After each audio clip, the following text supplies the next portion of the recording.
Hello everyone, academic mathematics पे आप सभी लोगों का स्वागत है। जो हम लोगों का आर.डी. शर्मा क्लास 9th चल रहा है प्लेलिस्ट, उसमें अभी तक हम लोगों ने एक्सरसाइज 24.1 का लेवल 1 सॉल्व किया है, जिसमें हम लोगों ने क्वेश्चन नंबर 10 तक सॉल्व कर लिया। ठीक है, अभी चलते हैं क्वेश्चन नंबर 11 देखते हैं। क्वेश्चन कह रहा है explain by taking a suitable example how the arithmetic means alters by. Means की हमको करना क्या है, एक्सप्लेन करना है कोई एक एग्जांपल लेके कि अर्थमेटिक मीन्स में क्या चेंजेस आएंगे। कंडीशन दे रखा है। पहला कंडीशन है एडिंग अ कांस्टेंट के टू इस टर्म्स। हमें सभी टर्म्स में जो भी हमारे ऑब्जर्वेशंस हैं उसमें एक कांस्टेंट ऐड करना, कांस्टेंट वैल्यू ऐड करना, तब क्या चेंज आएगा ये बताना है। सेकेंड कंडीशन है सब्सट्रैक्टिंग अ कांस्टेंट के फ्रॉम ईच ऑफ टर्म्स। अगर हम जो हमारे ऑब्जर्वेशंस गिवन है उसमें हम कोई एक कांस्टेंट सब्सट्रैक्ट करते हैं तब क्या चेंज आएगा ये बताना है। थर्ड पार्ट कह रहा है मल्टीप्लाइंग इस टर्म्स बाय अ कांस्टेंट के। जो हमारे पास टर्म्स हैं उसमें हम कोई एक कांस्टेंट वैल्यू के या फिर कोई भी कांस्टेंट वैल्यू हम क्या करें, मल्टीप्लाई करें, तब फिर क्या चेंज आएगा। ठीक है। फोर्थ है dividing each terms by a non zero constant k. अब यहाँ पे कह रहा है नॉन ज़ीरो कांस्टेंट होना चाहिए। क्लियर, मतलब कि ज़ीरो नहीं होना चाहिए। तो यहाँ पे कहने का मतलब क्या कि अगर ज़ीरो है, कोई भी नंबर है हमारे पास, मान लेते हैं 5 है, इसको हम ज़ीरो से डिवाइड करते हैं तो ये हमारा क्या होता है, इनफाइनाइट हो जाता, कोई वैल्यू नहीं आता। इसलिए वो कह रहा है कि नॉन ज़ीरो कांस्टेंट होना चाहिए। ठीक है। अब हमें इस क्वेश्चन में करना क्या कि एक हम अर्थमेटिक मीन ले लेते हैं, सॉरी अर्थमेटिक प्रोग्रेशन ले लेते हैं। ठीक है। तो अगर हम बात करें let assume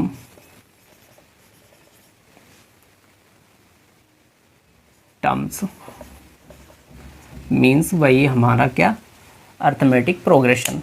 तो अगर यहाँ पे हम लेट कर रहे हैं, लेट कर लेते हैं A1 A2 A3 A4 and A5। हमने ये नंबर्स या फिर कह लें टर्म्स या फिर ऑब्जर्वेशंस हमने अज्यूम कर लिए। ठीक है। अर्थमेटिक मीन्स क्या मतलब इसका कि जो नंबर्स हैं उनके बीच में डिफरेंस इक्वल होना चाहिए, जो भी ऑब्जर्वेशंस हैं। ठीक है। तो वही हमने A1 A2 A3 A4 and A5 assume कर लिया। ठीक है। चलते हैं आगे। अब एक चीज़ देखो कि हमें मीन बताना है, तो mean x bar is equal to क्या हो जाएगा, ये सम ऑफ ऑल ऑब्जर्वेशंस। अगर यहाँ पे हम बात करें तो n का वैल्यू कितना है, नंबर ऑफ ऑब्जर्वेशंस 5 है तो n का वैल्यू 5 हो जाएगा। ठीक है। ये हो जाएगा sum of all observation A1 plus A2 plus A3 plus A4 plus A5 divided by 5। ठीक है। अब एक चीज़ देखो कि ये हमारा इनिशियल मीन है, तो इसको हम क्या करते हैं x बाई x, इसको हम x बार ज़ीरो लेट कर लेते हैं। ठीक है। ये हमारा जो मीन होगा वो x बार ज़ीरो होगा, दैट मीन्स इनिशियल मीन। ठीक है। तो इसकी हमें नीड होगी, इसको हम इक्वेशन 1 बना के छोड़ देते हैं। क्लियर। अब आते हैं हम लोग फर्स्ट कंडीशन पे। फर्स्ट कंडीशन क्या कह रहा है, एडिंग अ कांस्टेंट के टू ईच टर्म्स। हमारे पास जो ये टर्म्स हैं A1 A2 A3 A4 A5, इसमें क्या करना है, एक कांस्टेंट के ऐड करना है। ठीक है। तो यहाँ पे अगर हम बात करें हमारे पास टर्म्स क्या आ जाएंगे ऐड करने के बाद, टर्म्स क्या आ जाएंगे, A1 प्लस के, A1 प्लस के, A2 प्लस के, A3 प्लस के, A4 प्लस के एंड A5 प्लस के। क्लियर। ये हमारे क्या आ गए, टर्म्स आ गए। अब हमें करना क्या है, इसका मीन बताना। अब फर्स्ट कंडीशन है तो यहाँ पे हम मीन को x1 बार लेट कर लेते हैं। ठीक है। मीन क्या हो जाएगा यहाँ पे, सम ऑफ ऑल ऑब्जर्वेशंस। ठीक है। तो ये हो गया A1 प्लस के प्लस A2 प्लस के प्लस A3 प्लस के प्लस A4 प्लस के and plus A5 plus K. ठीक है। ये हमारे सम ऑफ ऑल ऑब्जर्वेशंस हो गया divided by number of observation, that means कि n हमारा कितना है 5। क्लियर। अब यहाँ पे हमको करना क्या है कि हम के टर्म्स को ऐड कर लेते हैं, सभी टर्म्स को ऐड कर लेते हैं। तो यहाँ पे हमारा क्या हो जाएगा, x1 bar is equal to के कितने हमारे 5 के हैं, तो हम यहाँ पे ऐड कर लेंगे तो ये हो जाएगा 5 के प्लस सारे नंबर्स हमारे बचे हुए हैं a1 plus a2 plus a3 plus a4 plus a5, ठीक है, डिवाइडेड बाई 5। अब यहाँ पे हम देखो डिनोमिनेटर सेम, हम क्या कर सकते हैं, नंबर्स को अलग अलग कर सकते हैं। तो ये इतने पार्ट को हम एक साथ कर देते हैं, 5 के बाई 5 अलग कर देते हैं। x1 bar is equal to 5 के बाई 5 प्लस ये कितना हो जाएगा, a1 plus a2 plus a3 plus a4 plus a5 divided by 5, ठीक है। अब एक चीज़ देखो कि यहाँ पे जो हमारा ये इतना टर्म आ रहा, इसका वैल्यू ऑलरेडी हमें गिवन है कितना है, x0 बार, ठीक है। तो इसकी जगह हम क्या कर सकते हैं, x0 बार पुट कर सकते हैं। यहाँ पे हमारा ये 5 से 5 कैंसिल हो गया, ठीक है। तो अगर हम बात करें x1 bar is equal to कितना आ जाएगा, k प्लस x0 बार, ठीक है। ये हमारा क्या आ जाएगा, चेंज आ जाएगा मीन में, ठीक है। कहने का मतलब कि जो हमारा न्यू मीन होगा वो ओल्ड मीन प्लस के होगा, ठीक है। स्टेटमेंट क्या लिख सकते हैं हम, if we add a constant K in each term then new mean is equal to old mean plus K, ठीक है। कहने का मतलब कि अगर हम लेट कर लें कि हमारे पास ओल्ड मीन 12 है, मीन्स कि पहले हमने निकाला जो भी हमारे ऑब्जर्वेशंस थे उसका जो मीन आया वो 12 है, ठीक है। अब हम क्या करते हैं, सभी ऑब्जर्वेशन में 2 कॉन्स्टेंटली ऐड कर देते हैं जितने भी ऑब्जर्वेशंस हैं हमारे में। तो हमारे मीन में कितना आ जाएगा, जो ओल्ड मीन है उसमें कांस्टेंट जो 2 हमने अज्यूम किया वो ऐड कर देंगे, ठीक है। That means old new mean हमारा कितना आ जाएगा, 14, ठीक है। तो वही कहने का मतलब है कि यहाँ पे अगर हम कांस्टेंट के सभी ऑब्जर्वेशंस में ऐड करते हैं तो जो नया मीन होगा वो पुराने मीन में के ऐड करके आएगा, ठीक है। तो इस तरह से फर्स्ट पार्ट हो गया। चलते हैं सेकंड पार्ट देखते हैं।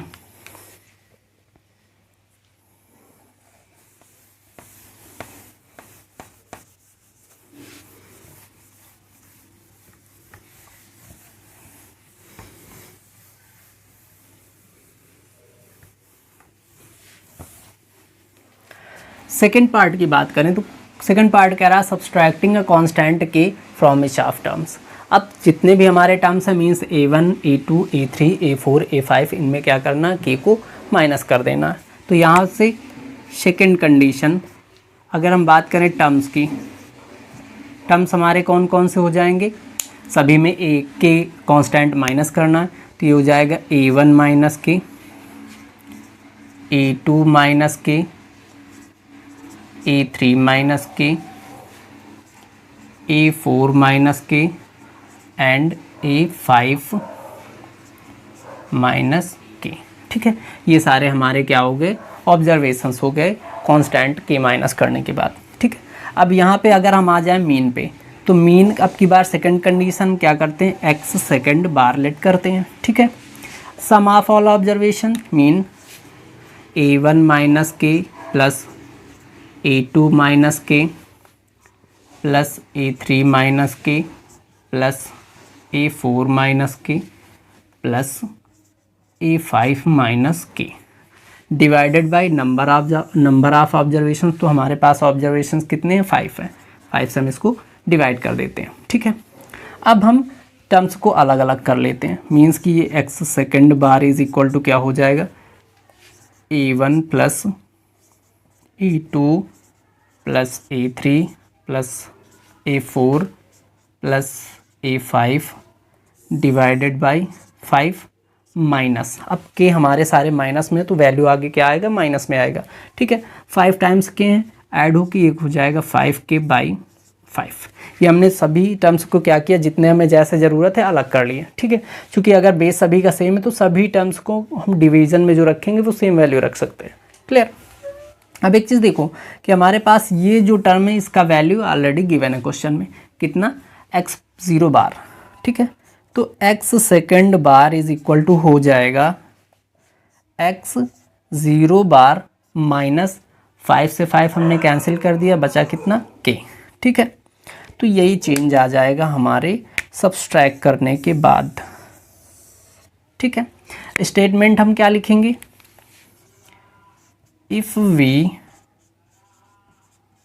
subtract a constant k from each term,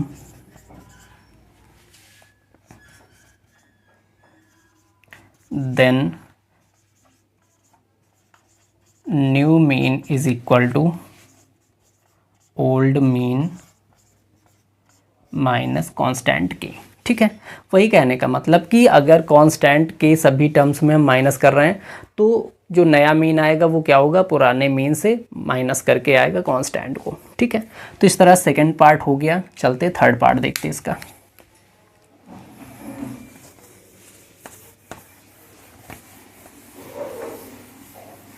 बाकी आप लोगों को अगर कंटेंट अच्छा लग रहा तो वीडियो को लाइक कीजिए, अपने फ्रेंड सर्कल में शेयर कीजिए और चैनल को सब्सक्राइब कीजिए।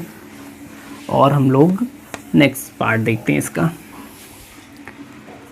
नेक्स्ट पार्ट हमारा क्या है, थर्ड पार्ट। थर्ड पार्ट में क्या कह रहा है, मल्टीप्लाइंग इस terms by a constant k. अब जितने भी हमारे पास टर्म्स है उसमें क्या करना है, कांस्टेंट के को मल्टीप्लाई करना है, ठीक है। तो अगर हम बात कर लें थर्ड कंडीशन के लिए टर्म्स हमारे क्या क्या आ जाएंगे, a1 के या फिर KA1, जो भी चाहें वो कर लें, क्योंकि मल्टीप्लाई में हम प्लेसेस चेंज कर सकते हैं, कोई दिक्कत नहीं। KA1, KA2, KA3, KA4, KA5, ठीक है। 5 टर्म्स हमारे हो गए। अब मीन अगर हम फाइंड करें तो थर्ड कंडीशन है x थर्ड बार, इसको हम एज्यूम कर लेंगे, ठीक है। Sum of all observations KA1 plus KA2 plus KA3 plus KA4 plus KA5 divided by 5, and हमारा कितना 5 है, ठीक है। x third bar is equal to क्या आ जाएगा, यहाँ पे k हम क्या करते हैं, कॉमन कर लेते हैं, बचेगा कितना, A1 plus A2 plus A3 plus A4 plus A5 divided by 5। अगर हम इस टर्म की बात करें तो इसका वैल्यू ऑलरेडी क्वेश्चन में हमने निकाल लिया है कि इसका वैल्यू होता है इनिशियल मीन, ठीक है। तो यहाँ से x third mean is equal to क्या आ जाएगा, k into initial mean, that means x0 bar, ठीक है। तो यही हमारा चेंज आ जाएगा थर्ड कंडीशन के लिए कि जो हमारा नया मीन होगा वो ओल्ड मीन इंटू के हो जाएगा। Clear. If we multiply a constant K in each term, then new mean is equal to old mean into constant K, ठीक है। ये थर्ड कंडीशन हो गया। चलते हैं अब कंडीशन 4 देखते हैं।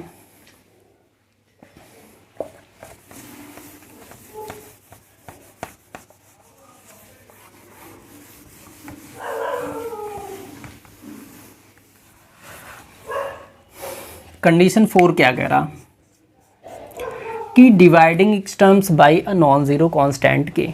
अब नॉन ज़ीरो कांस्टेंट के का मतलब क्या होगा कि कौन जो हमारा डिवीज़न का टर्म है वो नॉन ज़ीरो नहीं होना चाहिए, ठीक है। मीन्स कि सॉरी ज़ीरो नहीं होना चाहिए, नॉन ज़ीरो होना चाहिए, ठीक है। अब मतलब वही है कि अगर हम ज़ीरो से डिवाइड कर देंगे तो वैल्यू कितना आ जाएगा उसका, इनफाइनाइट। तो अगर हम बात करें टर्म्स, हमारे टर्म्स क्या हो जाएंगे कांस्टेंट के को डिवाइड करने के बाद, तो ये हो जाएगा A1 बाई के, A1 बाई के, A2 बाई के, A3/k, A4/k एंड A5/k। ठीक है, ये हमारे क्या आ गए, ऑब्जर्वेशंस आ गए। ठीक है, मीन फोर्थ कंडीशन है x4 बार, इसको हम अज्यूम करेंगे। ठीक है, अब यहाँ पे मीन की बात करें तो सम ऑफ ऑल ऑब्जर्वेशंस हो जाएगा। ये हो गया A1/k plus A2/k plus A3/k plus A4/k plus A5/k। ठीक है, डिवाइडेड बाई 5। ठीक है, आगे सॉल्व करेंगे इसको तो ये हमारा हो जाएगा, सभी को हम कंबाइन कर लेते हैं। ठीक है, ये हो जाएगा A1 plus A2 plus A3 plus A4 plus A5/k into 5।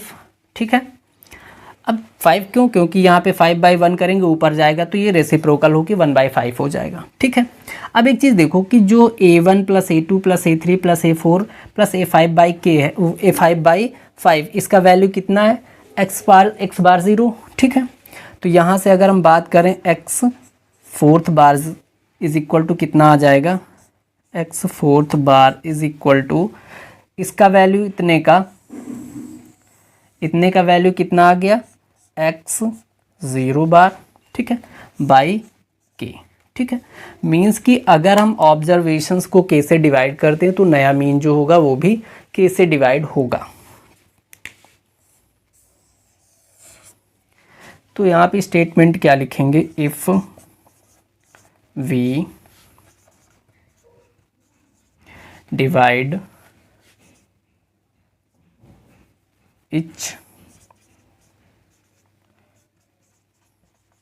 each term by a constant k, then new mean is equal to हो जाएगा old mean by constant K. ठीक है, इस तरह से हम लोगों का क्वेश्चन नंबर 11 कंप्लीट हो गया। चलते क्वेश्चन नंबर 12 देखते हैं। क्वेश्चन नंबर 12 कह रहा, the mean of marks scored by 100 student was found to be 40। Means कि 100 स्टूडेंट हैं जिनके जो मार्क्स हैं उनका अगर मीन निकाला गया तो उसका वैल्यू कितना आ गया, 40। ठीक है, later on it was discover that a score 53 was misread as 83। Means कि बाद में देखा गया कि एक मार्क्स था वो 53, उसको हमने क्या रीड कर लिया था, 83। ठीक है, 53 की जगह 83। फाइंड द करेक्ट मीन, हमें करेक्ट मीन फाइंड करना है। ठीक, सबसे पहले अगर हम नोट कर लें, मीन मार्क्स ऑफ 100 स्टूडेंट्स कितना है, 40 मार्क्स है। ठीक है, तो अगर हम बात करें total marks of 100 student, total marks of 100 students, तो टोटल मार्क्स कितने हो जाएंगे, 40 into 100, mean into n, that means 40 into 100। ठीक है, ये कितना हो जाएगा, 4000। ये टोटल मार्क्स आ गए। ठीक है, अब हमें क्या करना है कि करेक्ट टोटल मार्क्स फाइंड करने हैं। करेक्ट टोटल मार्क्स कितना, 4000 तो हमारा गलत मार्क्स जो भी हुए वो है। ठीक है, अब एक चीज़ देखो कि जो 53 था उसकी जगह 83 हमने पढ़ लिया है, तो यहाँ पे हम क्या करेंगे, 53 हमारा सही मार्क्स है उसको ऐड कर देंगे और 83 हमने गलत पढ़ा था वो माइनस कर देंगे, या फिर इन दोनों का डिफरेंस लेके इसमें ऐड कर दें। दोनों तरीके से किया जा सकता है। ठीक है, ये कितना हो जाएगा, 4053 माइनस 83। ठीक है, यहाँ 3 में से 3 माइनस होगा 0 बचेगा, 15 में से 8 माइनस होगा 7 बचेगा, ये 9 और 3। दैट मीन्स अब करेक्ट मार्क कितना आ गया, वो 3970। ठीक है, अब हमें करेक्ट मीन फाइंड करना है। Correct mean is equal to क्या हो जाएगा, correct mass, that mean 3970 divided by 100। ठीक है भाई, एन तो हमारा 100 स्टूडेंट है, इसमें उसमें एन में तो कोई चेंज हुआ नहीं, तो ये कितना हो जाएगा 39.70। यही हमारा आंसर हो जाएगा इस क्वेश्चन का। तो correct mean is equal to 39.70, यही आंसर हो जाएगा क्वेश्चन नंबर 12 का। तो इस तरह से क्वेश्चन नंबर 12 कंप्लीट हो गया। इस क्लास में यहीं तक रखते हैं, बाकी जो भी नेक्स्ट क्वेश्चन है वो हम लोग नेक्स्ट क्लास में देखेंगे। अगर आप लोगों को कंटेंट अच्छा लग रहा तो वीडियो को लाइक कीजिए, अपने फ्रेंड सर्कल में शेयर कीजिए और चैनल को सब्सक्राइब कीजिए। बाकी नेक्स्ट क्वेश्चन हम लोग नेक्स्ट क्लास में देखते हैं। Thank you.